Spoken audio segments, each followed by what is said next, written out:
అన్న పర్లేదన్నా యాక్టింగేగా చేసేద్దాం అనుకుని వెళ్ళాను. క్యాప్టెన్ మీద ఫినిష్ అయిన 6వ రోజు మేము రాయన్ షూటింగ్కి వెళ్తున్నాం. నేను ఆయన కలిసి ఒకేసారి shift. First day morning shot ఆయన వచ్చారు, నా లుక్ అది సెట్ చేశారు. మొత్తం నేను వేరే క్యారెక్టర్లోకి వెళ్ళిపోయాను. నా జుట్టు హెయిర్ స్టైల్ కూడా ఆయనే సెట్ చేశారు. ఎక్స్ట్రీమ్ లవ్ అమ్మ అనుకుని నేను ఫీల్ అయిపోయాను. లోపల సెట్కి వెళ్ళా, సెల్వరాఘవన్ గారు కూర్చున్నారు. అక్కడ ధనుష్ మొత్తం అడాయి సెట్ అంతా రెడీ చేస్తున్నారు. సందీప్ రండి అన్నారు. ఒక 54 సెకండ్లకి సింగిల్ టేక్ ఒకటి యాక్టింగ్ చేశారు. చేసి చూసుకున్నారా అన్నారు. చూశానన్నా అన్నారు. ఇంకోసారి చూసుకోండి అని ఫుల్గా చేశారు. యాజ్ ఇట్ ఈస్గా చేసేయండి మానిటర్ దగ్గరికి వెళ్ళిపోయారు. నేనన్నా అన్నాను.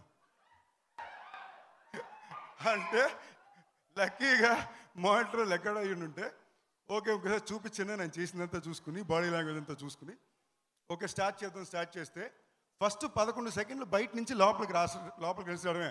ఏంది మొత్తనా అని వస్తా అంతే. 16 టేక్లు వెళ్ళినాయండి. ఓకేనా, ఇది ఫినిష్ చేసి లోపలికి వెళ్తే ఈ సీక్వెన్స్ అయిపోయిన తర్వాత నాకు 37 టేక్లు. నేను కన్ఫ్యూజన్లో ఉన్నా, ఆయన నేను కన్ఫ్యూజన్లో చూస్తున్నారు. కృష్ణవంశీ గారి తర్వాత నేను టేక్లు ఇచ్చింది నా జీవితంలో ఇదే. ఓకేనా, నేను ఓకే ఇదేదో స్పెషల్గా జరగబోతుంది నాకు అర్థమైంది. లెఫ్ట్ చూస్తే ఎదురుగా సెల్వరాఘవన్ గారు ఉన్నారు. లక్కీగా వైట్ షార్ట్ నుంచి తీసి క్లోజ్గా వచ్చింది. సెల్వరాఘవన్ గారికి 27 టేక్లు వెళ్ళింది. ఓ మనం ఒక్కలమే కాదనమాట, ఇది కామెంట్ రైటే. మరుసటి రోజు ఎస్జే సూర్య గారు వచ్చారు. ఆయనకు 30 టేక్లు వెళ్ళింది. ఏయ్ ఫెంటాస్టిక్ అనుకున్నాం.